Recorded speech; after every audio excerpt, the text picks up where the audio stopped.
nararapat na katangian ng tao yung matuto siyang rumespeto. Higit sa lahat, itong respeto ay ukol sa pinakamataas sa ating lahat. Wala ba kundi ang Panginoong Diyos? Si Kristo na siyang ating Panginoon at tagapagligtas, na siyang Diyos, na siyang dapat pag-ukulan ng lahat ng respeto, paggalang, pagsamba, ay siyang tutulong din sa atin na magpakita ng respeto sa ating kapwa at higit sa lahat, of course, sa kapurihan ng Diyos. Magandang araw po sa ating lahat. Muli po ito ay ang Squad Weekly Interactive Meeting ng My Brother's Keeper, programa ng Philippine National Police sa buong bansa kung saan layon na malinis ang hanay ng kapulisan upang lalo itong makapaglingkod tunay sa kanilang layunin to protect and to serve. Muli ko sinasabi sa ating lahat that we are proud to be part of the program kung saan kami bilang life coach, lalo na ng Squad 244, nakikita po namin ang sobrang galang, kaayos-ayos at mararangal ng mga men and women in uniform dito po sa bayan ng Santa Maria. We could see them doing their job the best they can. 24/7, nakikita namin sila sa paligid doing their part of protecting and serving the people. And with us, kasama ko po ang Squad 244 wherein ako po ay proud to be their life coach sa pangunguna po ng aming squad leader na si Police Executive Master Sergeant Ma'am Lucy Balikod, Police Senior Master Sergeant Joseph Aquino, Police Master Sergeant Will Ray Guillermo, Police Staff Sergeant Adio Archie Baldomar, Police Staff Sergeant Adio Burgess, Police Staff Sergeant Ryan Garcia, at si Police Corporal Mark Anthony Painor. Welcome to My Brother's Keeper. At isang mapakagandang bagay sa atin na makita ng Diyos at makita ng kapwa natin na meron tayong genuine care, genuine love sa Diyos na ating tagapagligtas. And if you have that kind of character, and if you know of a person who have such love and devotion, respect and admiration sa ating Diyos, you always feel safe. Mainam na yung katangiang taglay ng Diyos na nakikita sa tao, dapat manifested all the way. Mula sa mga tao, people will respect and glorify God dahil sa gawa ng ganong mga uri ng mamamayan. Sa Matthew 5:16, sinabi sa atin ang talata, "Let your light so shine before men that they may see your good works." So when we respect God, when we love God, when we have that total devotion sa Diyos, we will never have problem being seen doing good works. And when we do that, sabi ng Bible, people will glorify the Father which is in heaven. Sa Deuteronomy chapter 10, 17 to 18, sapagkat ang Panginoong yung Diyos ay siyang Diyos ng mga Diyos, Panginoon ng mga Panginoon, siyang dakilang Diyos, siyang makapangyarihan at siyang kakilakilabot na di nagtatangi ng tao na tumatanggap ng suhol. Oo, dapat sana yan ang katangian. Meron ang ating mga pinuno. Hindi sila nagtatangi ng tao kung makaibigan lang nilang tutulungan. Hindi ko mo yun lang ka ng bayan, lang ka ng tutulungan. At ang maganda nito, ang Diyos ay hindi tumatanggap ng suhol. How we desire to have people, even hindi nasa gobyerno, ay tatanggi sa suhol. Ang mga wika pa ng talata, kanyang hinatulan ng matuwid ang ulila at babaeng bao. Iniibig ang taga-ibang lupa na binibigyan niya ng pagkain at kasuotan. Andun ang malasakit. Andun ang pagpapahalaga. Andun ang kabutihang loob. Ganyan po ang Diyos sa atin. And we should respect Him for that. And we should bear such characteristic. So sabi sa Psalm 29 verse 1 and 2, "O ye mighty, give unto the Lord glory and strength. Give unto the Lord the glory due unto his name. Worship the Lord in the beauty of holiness. So that is out of respect. We worship him out of respect sa Diyos. We worship and do things that would glorify him because we love him, because we respect him. But how do we know that the God who we should respect really exists? If you are to be asked, okay, you respect God, how do you know he exists? Let me give you some reasons to prove to you that I respect and we should respect God Almighty, the Lord Jesus Christ, because He really exists. Patunay na ho ang iyong lingkod. Kundi dahil po sa Kanya, sinasabi ko sa inyo, baka isa na rin ako may sakit ng ulo ng bayan, pero dahil sa Kanya kapangyarihan bumago ng buhay, katuang na ho tayo ng pamahalaan sa pagpapatino ng tao by His grace. So, ang sinasabi po natin ngayong hapon, we can prove to you that the God we respect exists. Because He has told us that He exists. And He revealed Himself to us. So it is our big mistake. It is our big predicament.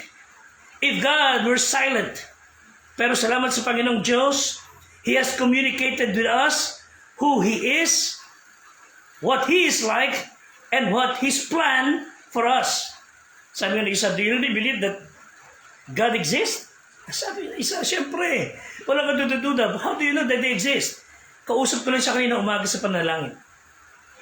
That's how confident we should be bilang mga Kristiyano. While on earth, inihayag, He revealed Himself to us through the blessed book, the Bible. Ipinahayag ni Kristo ang kanyang sarili, pinakilala niya ang kanyang Ama, pinakilala ang Holy Spirit through the blessed book called the Bible. There's no other book that would reveal who God is and what He is like and what His plans for us except this book. Some other books will say the same, pero lahat ng yun galing dito sa Bible. This is more than a book. This is the actual Word of God. This is the actual written Word of God. The evidence revealed in this book is more than convincing, kaya many have tried to destroy this book. Many have tried to get this out of hand ng mga tao para lang sabihin walang Diyos. Martin Luther said one time, mighty potentates have raged against this book. They sought to destroy it. They sought to uproot it. Pagsamahin pa ang puwersa ni Alexander the Great, princes of Egypt and Babylon and monarchs of Persia and Greece and Rome, they prevailed nothing. All of them gone, yet the Bible remains. Why? Because God Himself protected His Word. Heaven and earth shall pass away, but His Word will not pass away. So God revealed Himself through this book, the Bible. Secondly, He revealed Himself through a body. We believe that God exists because He appeared in human flesh. Nagkatawang tao po ang Panginoong Diyos at si Kristo nakita natin. John chapter 1 verse 1. Remember this mga kapatid. Utos, turo, pinagdidiinang mabuti ng Biblia na si Kristo ay Diyos na nakatawang tao. Kahit anong sabihin ng mga relihiyon sa kanilang sariling kaisipan, sariling panaginip, sa sariling konting karunungan na si Kristo hindi Diyos, I can prove to you, the Bible says, He is God. Si Kristo ay Diyos na nagkatawang tao. John chapter 1 verse 1. In the beginning was the Word, and the Word was with God, and the Word was God. John chapter 1 verse 14. And the Word was made flesh. Siya po ay tao, sapagkat siya nagkatawang tao. You will see, read verses sa Bible which says, si Kristo may butot naman, siya'y tao, walang problema ron. Sapagkat siya po ay nagkatawang tao, nakita siya ng tao, lumakad sa lupa, na nakisama sa mga tao. Anyone who wants to know what He is like, all they have to do is to look to Jesus. Isaiah 53 verse 2 to 4, sinabi po ng Bible, when we shall see Him, there is no beauty that we should desire Him. He is despised and rejected of men, a man of sorrows and acquainted with grief, We hid as it were our faces from him. He was despised, we esteem him not. Tunay na ang kanyang dinala, ang ating mga karamdaman, dinala ang ating mga kapanglawan. Gayon may ating ipinalagay siya na inampas, sinaktan ng Diyos at dinalamhati. God has spoken through His Word and through His workers. Anybody who wants to believe in God can believe in God. Unbelief is not due to intellectual difficulties, but rather moral difficulties. Unbelief never comes out of the head, but rather out of the heart. John 14 verse 1, the fool hath said in his heart, listen, ang mangmang sinabi sa kanyang puso, there is no God. Sinasabi ng mangmang, walang Diyos.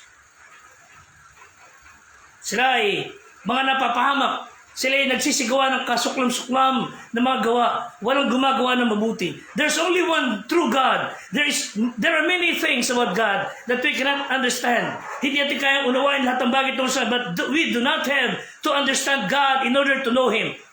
Hindi mo kayang arwin lahat ng bagay tungkol sa Diyos. Hindi kaya ng tao because we are finite. God is infinite, but you can know Him. Ang sabi ni Isaiah, the one true God is the triune God. Isaiah chapter 6 verse 1 to 5. Si Isaiah nagsabi, the Bible says that the great Christian distinctive is the Trinity. We don't worship three gods. We worship one God in three persons. And to deny the Trinity is the root of many heresies. Yung tanggihan mo yung tatlong persona ng Diyos na nag-iisa ay nagbubunga ng mga heresies, maling aral. There's only one God, so there's nothing to compare Him to. Isaiah 40 verse 18, kanino nga ninyo itutulad ang Diyos? O anong wangis ang iwawangis ninyo sa Kanya? So we see reflections of God's triune nature in His creation. God is manifested in three eternal distinction in one divine essence. God the Father, God the Son, and God the Holy Spirit. Sa nilalang, in His creation, we see the reflection. Sa time, mayroong past, present, and future. Sa space, mayroong height, width, and depth. Sa tao, mayroong spirit, soul, and body. So the name of God in Genesis 1:26 and 27, the name God is Elohim, that is compound, singular. And God said, listen, God said, let us make man. The word us refers to God in a triune being. Sabi niya, likhain natin ang tao, natin, ayon sa ating larawan, ayon sa ating wangis. After our likeness, so God created man in His own image and likeness. So mayroong Diyos na nahay sa tatlong persona, ang Ama, ang Anak, ang Espiritu Santo. Who is God in your life? Do you respect Him? Do you really believe God? Do you really put your trust in Him? Have you accepted Him as your Savior? Si Kristo ba'y nasa inyo ng mga puso? Kinilala niyo na po ba sa harapan ng Diyos na tayo makasalanan? Kayo po ba nagsisilan niyo kasalanan? At sinabi niyo, Panginoong Jesus, iligtas mo ako sa impyerno. And when you do that, you will be one of His children. So, He is omnipotent. He is omniscient. He is omniscient. He is all-knowing. He is omnipresent. He is everywhere. He is omnipotent. He is all-powerful. But He is our Master. He is our Redeemer. 2 Chronicles chapter 20 verse 6, O Panginoon na Diyos ng aming magulang, di ba Ikaw ay Diyos sa langit? Di ba Ikaw ay puno sa lahat ng kaharian ng mga bansa at nasa iyong kamay ang kapangyarihan at lakas na anupat walang makahaharap sa iyo. He is so powerful. God is the great provider. He is the source of all our needs. And He is the one who can help us sustain and be protected dito sa pandemic na ito. Huwag lang kalimutan ng tao ang kapangyarihan at magagawa ng Diyos. God cares about what we care about. Nais niya na ipagkaroon ng mabubuting bagay sa iyo. He will not withhold any good thing. So no matter how small our need, He knows it. No matter how big our need, He can provide it. Ayon sa kanyang kalooban. 2 Corinthians chapter 9 verse 8 and 10, at maaaring gawin ng Diyos na ang lahat ng biyaya ay sumagana sa inyo upang kayo na merong laging buong kaya sa lahat ng ay magsisigana sa bawat mabuting gawa, at ang nagbibigay ng binhi sa nagasik at ng tinapay na pinakapagkain ay magbibigay at magpaparami sa inyong binhi upang iasik.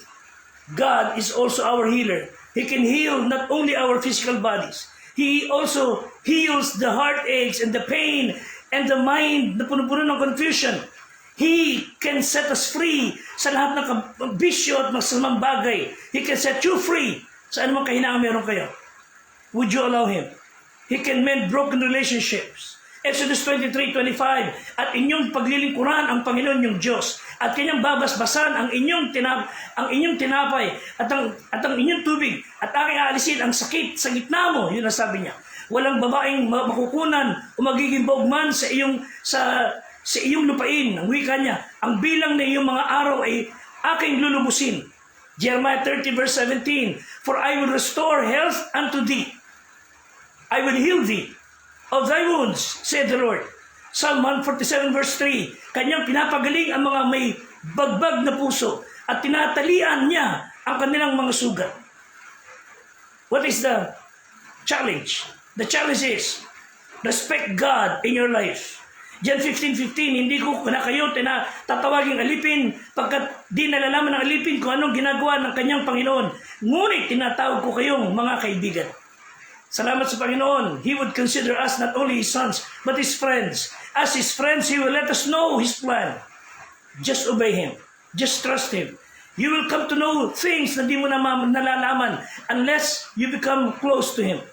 Amos chapter 3:7, surely the Lord God will do nothing, but He revealeth His secrets unto His servants, the prophets. So the more we do His will, we show Him our respect. And He shows us His plan. It will also help us to be matured. And the way to have insight into the heart of God and respect Him is through obedience. Purihin ng Diyos sa Kanyang kabutihan, sa Kanyang biyaya sa ating buhay. Ask His forgiveness. Trust Him as your Savior. Pasalamatan natin siya sa lahat ng bagay. Sa ating buhay, sa ating hininga araw-araw. Pasalamat tayo sa Kanyang pagbibigay ng gabay at karunungan. And when you reach the end of your rope, don't lose hope. You tie a knot and hang on. Kailangan nating tiwalaan ng Panginoong Diyos sa Kanyang magagawa. And of course, we keep on respecting Him and His Word. Makita sana sa atin ang ganyang ugali. 7:23 verse 6 ng awit, surely goodness and mercy shall follow me all the days of my life, and I will dwell in the house of the Lord forever. Keep respecting God, and you will receive respect. Keep serving Him with all your heart, and trust Him. Ipagkatiwala natin ating buhay araw-araw sa Diyos na ito, na siyang naglikha sa atin, na ang pangalan niya ay Hesus Kristo. God bless you, and stay safe. Until next time. And God give you peace. Salamat po.